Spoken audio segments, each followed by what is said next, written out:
नाज़रीन, खानपुर महर जे town committee जे करोड़ों रुपया बजट हड़प करण लाइ रुगो वाइट कॉलर मुलाज़िम भर्ती कया विया आहिनि, जंहिं करे शहर में किथे बि सफ़ाई सुथराई नज़र नथी अचे। वधीक तफ़सील ॾिसूं था गुलाम नबी महर जी हिन रिपोर्ट में। जी town committee Khangarh at Khanpur Mahar जेका 6 वार्डन ते मुश्तमिल आहे, उन जी बजट आहे उहा 1 करोड़ जे लॻभॻि आहे, जॾहिं त हिते मुलाज़िम जेके भर्ती थियल आहिनि उहे तक़रीबन 600 जे क़रीब आहिनि। ऐं तव्हांखे इहो ॿुधाईंदो हलां त खानपुर महर जेका टाउन आहे उन जेके मुलाज़िम जेके असुल जेके कमु कनि था पिया उहे जेके आहिनि 35 खां 40 मुलाज़िम आहिनि जेके रेगुलर आहिनि, जॾहिं त डेली बेसिस जेके असुल जे कमु कनि था पिया जेके सैनिटरी वर्कर आहिनि उनजो तादादु 100 जे लॻभॻि आहे। ऐं उन्हनि में जेके उनजी पघार जेकी आहे उहा आहे तक़रीबन 12,000 जे 10,000 खां 12,000 ताईं उन्हनि खे जेको ॾिनी थी वञे पई, जॾहिं त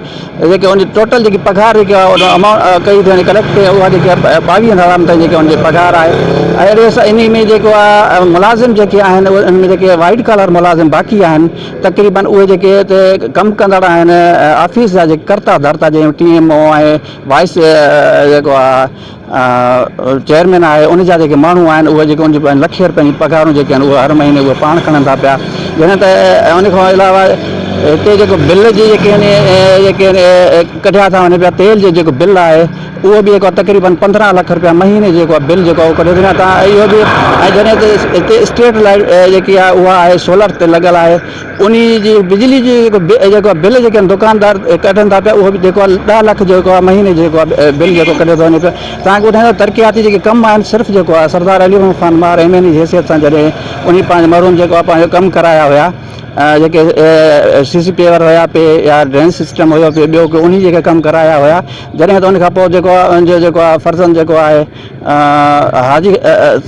सरदार अहमद अली खान जेको आहे महर उन जेके आहिनि पंहिंजा कमु कराया कुझु कराया। उन खां बाद जॾहिं इलेक्शन में हिसो वरितो 10 बरस थी वियो पंहिंजे चेयरमैनी खां, जंहिंखां बाद में जेको आहे कर्ता धर्ता उहो जेको आहे वाइस चेयरमैन जेको आहे पहराज लाल जेको आहे उहो थियो। उन ऐं TMOs मुख़्तलिफ़ जेके आयल TMOs जी मदद जेके आया पे उन्हनि सां गॾिजी जेको हुननि जेके करप्शन जेको आहे खे जेको तमामु उरूज ते पहुचायो आहे। सिर्फ़ु जेको आहे जेके हिन वक़्तु मुलाज़िम आहिनि उनजी जेकी कटौती हिन पोएं महीने में जेकी कटौती जेकी हुननि कई आहे त उहा 7 खां 12,000 रुपया जेको आहे फी मुलाज़िम जी कटौती कई आहे। सिर्फ़ु जेके पंहिंजा जेके हथनि मुलाज़िम जेके उनखे जेके फुल पघार कोई घर वेठे जेके खणनि था पिया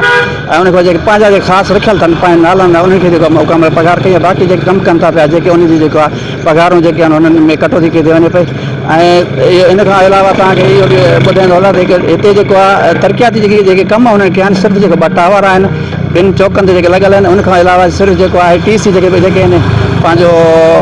दॿा आहिनि जेके डस्टबिन आहिनि सिर्फ़ु जेको आहे 15 खां 20 आहिनि जेके हिननि शहर में हणा आहिनि मुख़्तलिफ़ हंधनि ते हणा आहिनि। उन खां अलावा को बि जेको हिन कमु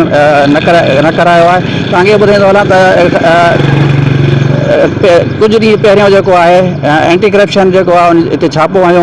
टाउन ते, जंहिंखां TMO खां जेको पुछा गुछा कई 2 कलाकनि ते पुछा गुछा कई वई, जंहिंखां बाद में उनजो जेको रिकॉर्ड आहे ऐं जेको आहे 1 ग्रेड खां जेको आहे 16 ग्रेड जेके मुलाज़िम उनजो जेको रिकॉर्ड जेको पाण सां खणी विया आहिनि। उन खां अलावा हिन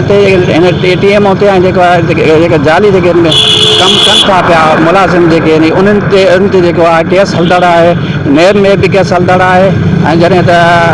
कराची जेको आहे एंटी करप्शन वटि बि केस हलंदड़ आहे। अञा त उनजी इनक्वायरी हलनि थी वियूं, हिन महिल ते अञा त को बि ख़र्च न निकितो आहे। जी।